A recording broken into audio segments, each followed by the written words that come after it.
You're listening to 17 Carat K-Pop, the podcast that's a little bit of everything with a K-pop twist. From pop culture critiques to the history of K-pop to interviews with people in the K-pop industry and K-pop artists themselves, to concert and album reviews, to a deep dive into the discographies of different K-pop artists, to K-pop news updates, to stories about the music industry more broadly. This show tries to cover everything about K-pop and K-pop as it applies to the larger music and concert scenes. Visit 17caratkpop.weebly.com for more information about the show.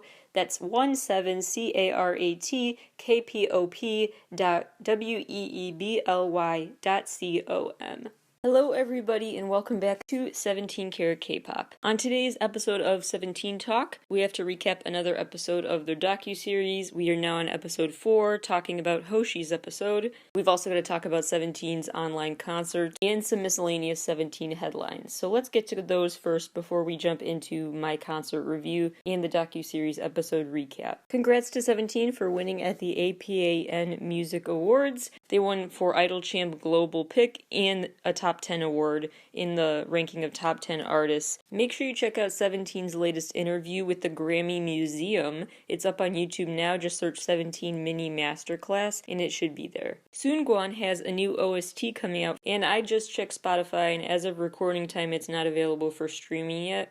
But it should be coming out very, very soon, if not by the time this episode airs. So look for Soonguan's OST for Love Struck in the City ASAP. I'm very excited to hear this. Lastly, Going 17 for 2020 gathered officially 100 million views total across all episodes. 100 million views, and it probably was their best reality show season yet for Going 17 2020. Definitely worth watching or rewatching. Congrats to them for that, and don't forget that March 3rd the show will be back for Going 17 2021 edition. On to talking about 17's online concert, which was called Incomplete.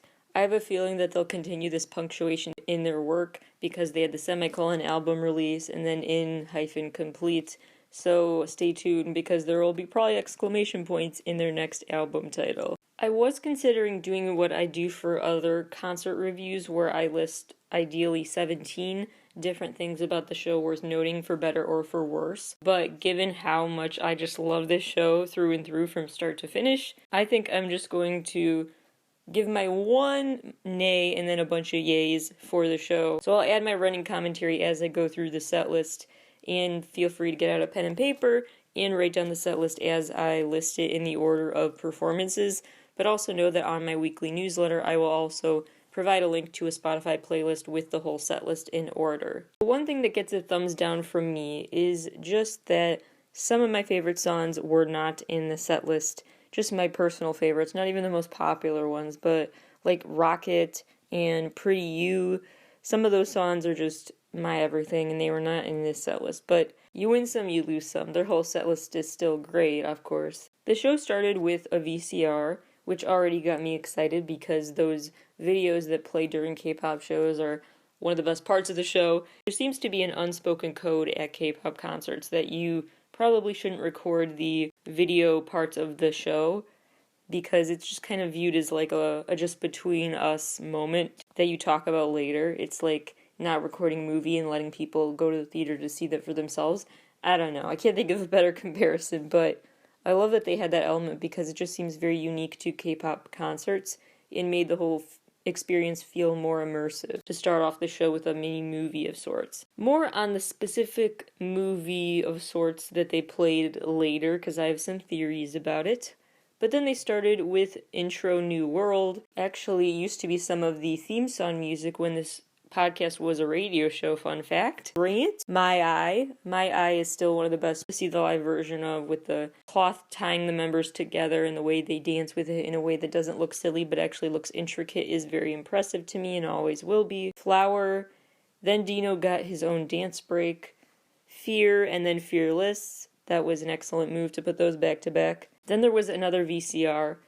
Then Falling Flower, Thanks, and then they finally had their ments. They had their speaking parts of the show. Then Lie Again, Kidult. Then there was another VCR, and then Back It Up, which is really next level energy-wise when they perform it live. Habit, an underrated, beautiful B-side, Moonwalker, I Love, which was my bias Joshua's shining moment, and it had a really cool stage design where very retro decor, and it was a whole elaborate set. Again, as I always say when talking about 17 performances, they really do such a great, incomparable job when they have these larger than life musical level performances. They're next level when it comes to really bringing a show to life, and joy, the passion is contagious. Then was Light a Flame, which had personally some of my favorite choreography of the night. Hey Buddy, Do Re Mi, and then another VCR. For Do Re Mi, they had the cutest backup singers ever, and these little kids got to sing with them into the microphones. They got to sing the yeah, yeah, oh parts of the song, and it was a whole literal playground on stage with a slide and swing set and stuff. It was just so cute to watch the kids just run around and play as they sang Do Re Mi. It was just the cutest thing ever. Then they had Snap Shoot, Left and Right, and Home Run. That was a really fun, high energy, back to back to back. Then another Ment. Then an old classic, Shining Diamond. I miss seeing that so much. And then there was a lawn encore. There was another video playing, and then the encore of All My Love, Us Again, and then they had their ending statements, My, Campfire, and they ended with Healing. It was quite a journey, that show, because they started with bringing the energy, then it ended with that really cute, wholesome collection of songs, My, Campfire, and Healing. So all in all, just really great, fun time. It was just from start to finish, they're so captivating when they perform in every way. They also are just so good at and skilled at, and actually a lot of K-pop acts are, at finding the cameras, finding where to look directly into the camera and wink or smile or just do something cute, and that was impressive too. Now let's talk about this mini movie. In this mini movie, there is a page of text scene, this open book, and just for a second you see the camera pan over the page of text, and as I tend to do when I get into theory mode, I of course screenshot it and looked it up, and it looks like the text scene was a snippet of a poem, also considered a song I guess, called The Power of Music, also called Alexander's Feast, way back from the 1600s. Written by John Dryden, and it has a very interesting story to tell through this narrative poem, and I feel like it's pretty relevant to what 17's trying to say, so I think that's what they were referencing. Just to be clear, John Dryden wrote the poem The Power of Music, and Alexander's Feast is basically based on the poem Power of Music by Handel Oratorio. This musical society was formed in London in 1683, that was set to involve this performance for the musical society that Dryden had already written for. Then in 1697, quite a few years later, Handel wrote Alexander's Feast. Then in 1736, Handel's Alexander's Feast, his version of that song/poem came about. But in both pieces of writing, the sentiment is the same, talking about the power of music and how it can unite people and make them reconnect with their inner feelings and how humans have all those feelings in common. It gets people in touch with their inner humanity when they listen to music. So I'm going to read parts of Alexander's Feast to you and add my annotations as I go. I'll just say translation before I do, and so you know that I just broke off into my own words and not the poems. I'm going to skip around a little. I'm not just verbatim reading this, just parts of it because it's quite long. The only thing you need to know to set the scene before I begin is that Alexander the Great is celebrating this win in a war, basically, in a battle, and he is at this victory banquet where Timotheus is there playing the flute, and that is what suddenly is very alluring to people, and people are just enamored with this flute player at this victory banquet. In flower of youth and beauty's pride, happy, happy pair, none but the brave deserve the fair. Translation, they're talking about how they deserve this big banquet celebration, and I just wanted to note the flower of youth reference because that's definitely a 17 lyric reference, you know what I mean. Timotheus placed on high, amid the tuneful choir, with flying fingers touched the lyre, the trembling notes ascend the sky, and heavenly joys inspire. Translation, Timotheus was playing the lyre Lyre, and people were so enamored with his performance, they really were suddenly feeling all sorts of intense emotional reactions to the song. With ravished ears the monarch hears, assumes the god, affects the nod, and seems to shake the spheres. Soothed with the sound, the king grew vain, fought all his battles o'er again, and thrice he routed all his foes, and thrice he slew the slain. The master saw the madness rise, his glowing cheeks, ardent eyes, and while he heaven and earth defied, changed his hand and checked his pride. Translation: the king is having a visceral reaction to this music, and it makes him feel everything. It makes him feel proud, it makes him feel victorious, it also makes him feel a little bit regret for his part in the war, and it makes him feel like he needs to check his pride and keep it in check. He son Darius, great and good, by too severe a fate, fallen from his high estate, and weltering in his blood, deserted at his utmost need, by those his former bounty fed, on the bare earth exposed his lies, with not a friend to close his eyes. Translation: the song being played at this part of the story is one that is really, really sad, and making them feel like they're lost and alone. It's, again, bringing that intense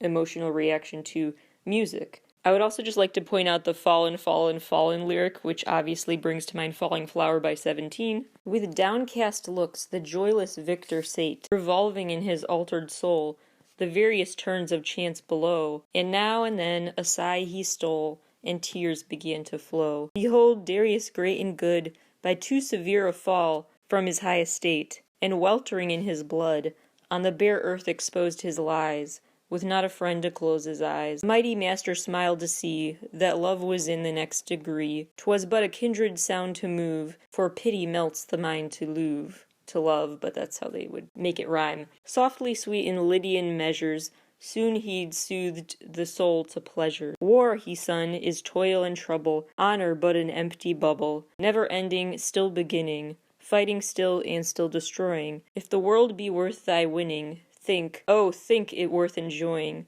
The many rend the skies with loud applause. So loved was crowned, but music won the cause. Translation: the crown they're talking about is that victor's crown from this war, but they realize music won the day, and that they would take the inner humanity that they got in touch with from music over winning a war any day, basically. And as they say, war is toil and trouble, they're realizing it wasn't really worth it. This victory just rings very hollow to them because they realize that it was just a personal victory, whereas discovering and getting in touch with really special music that touches you on a deep level is not just a personal victory, it can be a collective victory for everyone that's hearing it. Break his bands of sleep asunder, rouse him like a peal of thunder. Hark, the horrid sound he'd raised up his head, as awakened from the dead, and amazed he stares around. Translation: he didn't realize his own strength. This musician just had no idea he could create such a strong reaction in people and literally wake them up so much.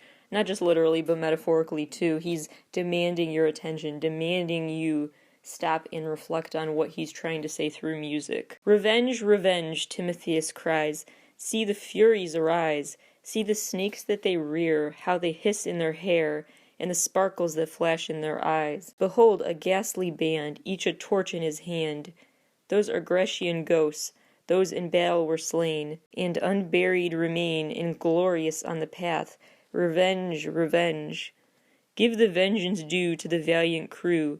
Behold how they toss their torches on high, how they point to the Persian abodes and glittering temples of their hostile gods. The princes applaud with a furious joy, and the king seized a flambeau with zeal to destroy. While organs yet were mute, Timotheus, to his breathing flute and sounding lyre, could swell the soul to rage or kindle soft desire. At last divine Cecilia came, inventress of the vocal frame.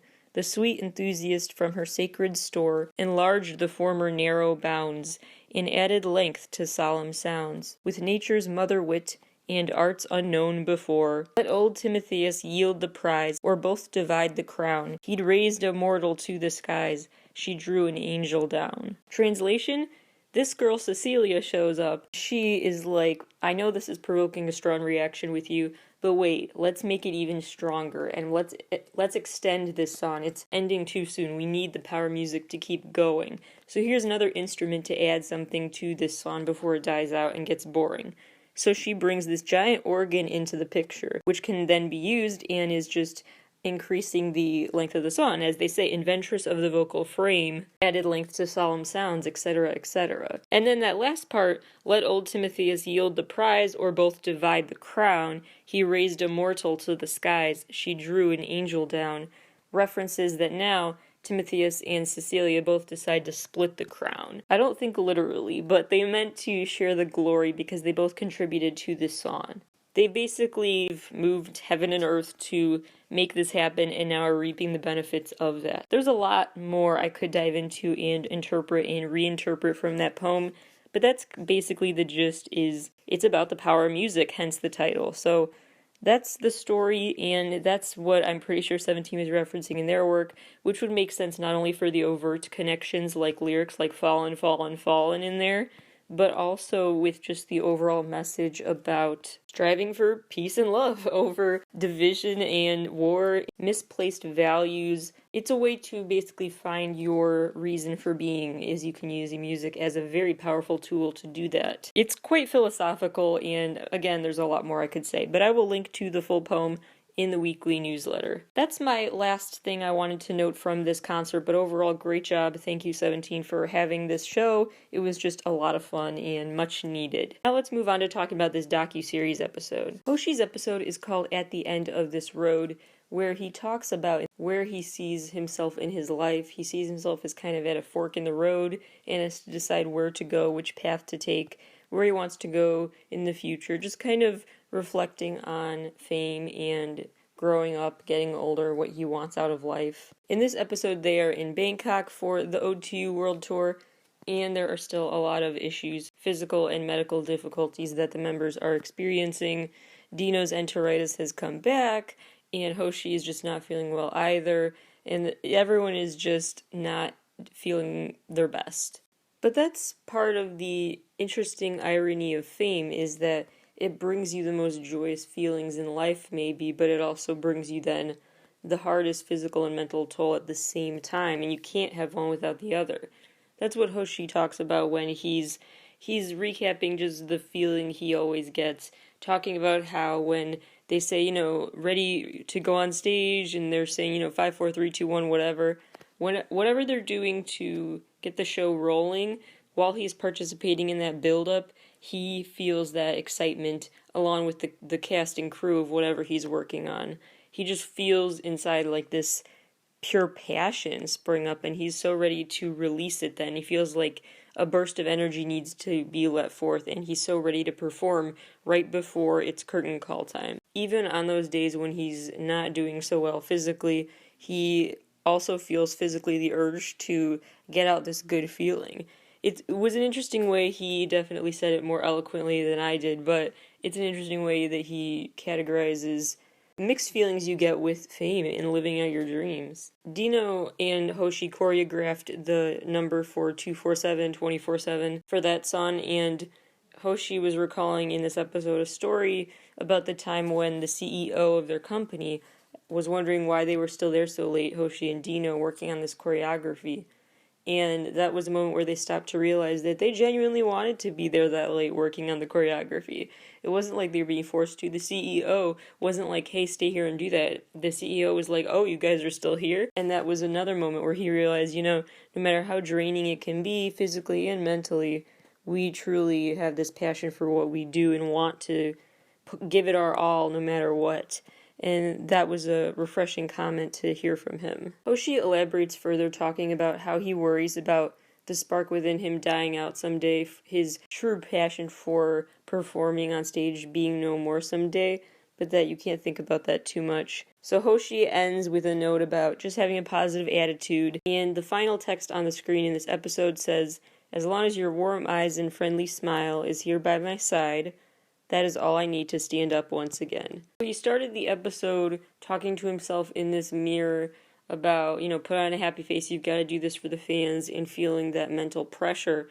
and he ended the episode feeling like that pressure was relieved because he can say, I have the bandmates by my side, I have fans by my side. Being on each other in this life is kind of his slogan for life. This whole episode made me think about his role in the Ode to You World Tour because he really does have that energy on stage. You can sense the passion as he strides toward the center of the stage away from the other members as he's teaching the crowd how to sing What Time Is It in Korean. He's such a leader. He really has this sudden confidence that blooms when he's on stage, and that's very cool to see. The funniest part of this episode was when the members are all in this dressing room backstage before a show, and the 8 is wondering what he should say about Hoshi because the camera's there filming this episode. Hoshi encourages him to just be honest, and so the 8 just turns to the camera and says he's a bit of an attention seeker. And then he clarifies a cute attention seeker, like that will clear things up. So the 8 just admits he's an attention seeker. He tried to put it in nicer terms by saying, well, but he's a cute attention seeker. Meanwhile, Woozy just flat out said Hoshi's crazy, is just one of a kind.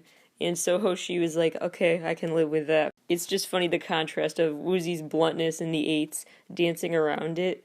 It's a lot funnier if you are a longtime fan and know their dynamics because this is just so them. Needless to say, this episode definitely had a lot less action than some of the other episodes. It was less about a narrative and more about just reflections on fame. But it did get me thinking about something I think we should all keep in mind. I always compare this to Olympic athletes. People who, they reach this incredible dream come true milestone moment when they're so young, and then we look at people that we watch on the Olympics or whatever and think, wow, what was I doing at that age? You know, I'm making jokes about what you were probably up to when you were that young that was not at all as productive. But then always remind yourself that everyone peaks when it's their time to peak, and maybe just yours will come later, but it also comes with its own hardships to peak so young, so don't just look at them so jealously because there's a lot of pros and cons that come with making your dreams come true and having that feeling of now what and worrying about crashing down and no longer appreciating that dream come true moment, which are the thoughts that Hoshi's clarifying here. Expressing gratitude, also staying realistic about the consequences of fame and going after your dreams not being... It has its cons. It's not all just perfect. There are other issues to deal with. That is today's episode of 17 Talk. Next week on the show, I want to recap my favorite releases from January in the worlds of J-pop, C-pop, K-pop, all sorts of music to review and recommend. I have more headlines to discuss, more headlining topics to talk about, and some more fun random stuff on the way for the show, not just these themed episodes, although I'll still do those as well. So lots coming next week, and because I'm working on that, there will not be a new How to Stand episode this Sunday, so please be patient as I take this week to work on 17 Carat K-Pop. Thank you. I promise it'll be worth the wait when a new How to Stand comes back. Thank you all for listening, and I will talk to you all again soon.